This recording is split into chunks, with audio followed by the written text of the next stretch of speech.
raison principale, c'est-à-dire l'appel au chef de l'État à préserver la paix au-delà, disons, de cet appel solennel. Est-ce qu'il y a d'autres raisons spécifiques, peut-être, qui ont justifié, disons, cette initiative d'il y a une semaine? Oui, en 2021, il y a les prochaines échéances électorales. Et les lois telles qu'on les a aujourd'hui ne nous rassurent pas. Vous voulez parler de quelle loi spécifiquement? Les lois électorales. On a demandé, on a fait des suggestions au chef de l'État. On espère qu'il va nous écouter et qu'il va répondre favorablement à nos doléances. Même si on cherche à bien vous comprendre, mais on se demande parfois si, vraiment, toute excuse faite aux femmes, à nos moments, mais est-ce que vous n'êtes pas dans la provocation? Vous faites votre initiative à la fin du mois d'octobre.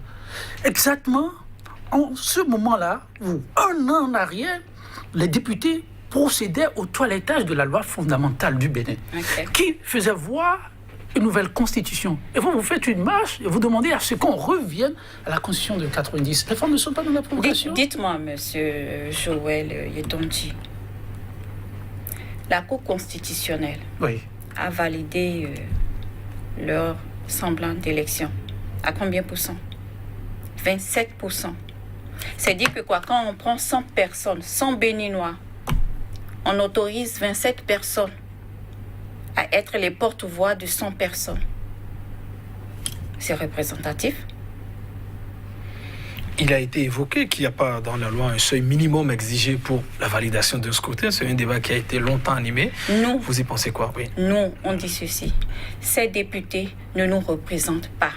Et à partir de l'instant où ils ne nous représentent pas, la nouvelle loi électorale qui a été retenue, nous ne l'acceptons pas. Parce que ça pourrait créer des problèmes à ce peuple. Et on préfère voir venir les problèmes de loin, régler les causes, que de laisser la crise s'installer. La CEDEAO aujourd'hui a l'habitude de venir en arrière-plan, dire oui, on veut régler des problèmes. Non, on ne veut plus ça.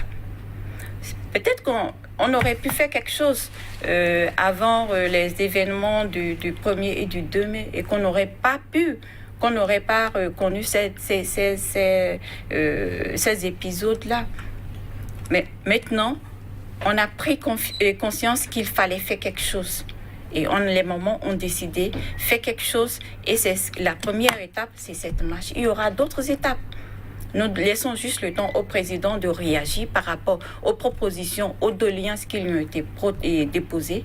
Et on verra. Si d'ici décembre prochain, il ne réagit pas, il y aura d'autres étapes. Avant de venir aux étapes, oui, dans vos doléances, je l'évoquais tout à l'heure, vous avez parlé de cette loi fondamentale. Vous demandez au chef de l'État d'aller à cette loi qu'il a vue, président, chef d'État. Oui. Eh bien, vous ouvrez en même temps une autre fenêtre, au cas où il ne serait pas pour cette option, alors qu'on aille à un dialogue. Oui.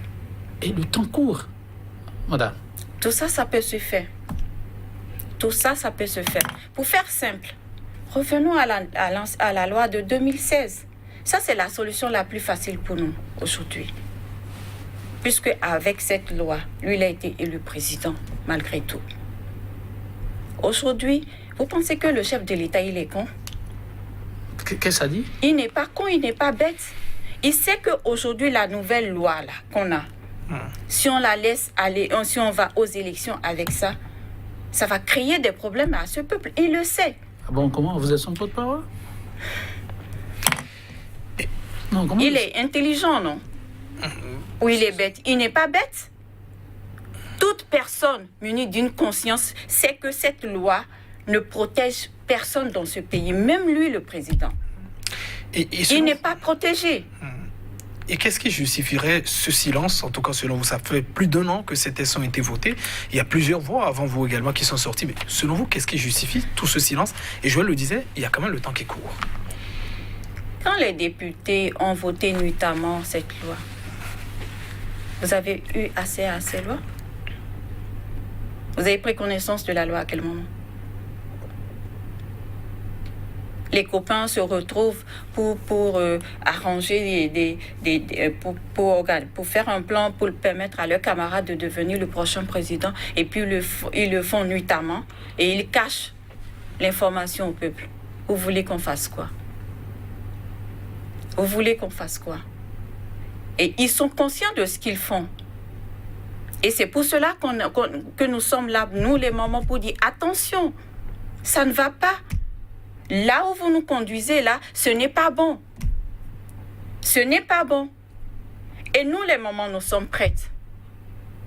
Nous sommes prêtes à aller vers toutes les chancelleries, les ambassades accréditées dans ce pays pour leur faire un point. Et voilà des personnes qui, le gouvernement leur fait des rapports, de faux rapports.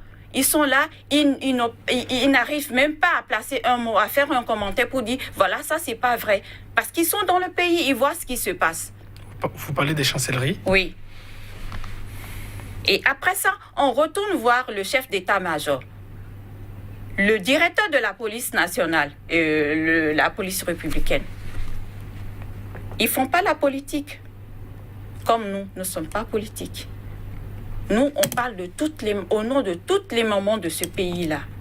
Parce que quand ça va se gâter, nous sommes les premières à en souffrir. Et nos enfants également, les plus petits. Et on doit prendre nos responsabilités. On va voir l'état-major, on va voir les policiers. Si les politiciens, ils ne veulent pas trouver leurs solutions, les solutions à tous les problèmes qui divisent ce pays, il faut qu'ils se mettent à l'écart. On va les mettre là, qu'ils se battent. Il n'y aura pas d'âme. À main nue, ils vont le faire. Et quand ils vont finir, ils vont nous rappeler, nous les mamans et l'armée. C'est bon, vous avez fini, les politiciens, mouvance, opposition, bien sûr. Vous avez fini. Celui qui est blessé, on le prend, on l'envoie aux soins. Il faut qu'ils s'asseyent et qu'ils nous trouvent des solutions. On ne veut pas de crise, ni pré-électorale, ni post-électorale dans ce pays. Alors, lorsque vous le dites, il faut qu'ils s'asseyent. Il y a eu effectivement d'autres voix qui ont fait le même appel que vous. Maintenant, qui pour aider, comme dirait l'autre, à créer la magie? Une telle assise, à de pareils moments. Kérékou l'a fait. Kérékou, il a 2 têtes, lui. Kérékou, il a 2 têtes. Talon peut le faire. Le président Talon, il peut le faire. Et on lui fait confiance. Il faut qu'il montre qu'il est un bon père de famille. Il faut qu'il le fasse. Et nous y tenons sérieusement. Toujours dans le registre, Voilà. André, Oui. est-ce que vous ne demandez pas un peu trop, pour caricaturer votre propre exemple, à votre fils, le chef de l'État? Est-ce que vous ne lui demandez pas trop dans cette ouverture au dialogue inclusif aussi, pour ensuite une élection inclusive? Vous l'avez entendu se prononcer sur le cas de ses pères ou de ses frères qui ne sont pas à l'interne, à l'exil, mais que vous demandez qu'on ramène au pays.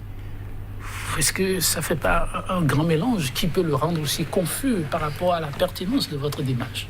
Pour la paix, rien n'est trop. Pour la paix, tous les actes sont très bons à poser, les bons.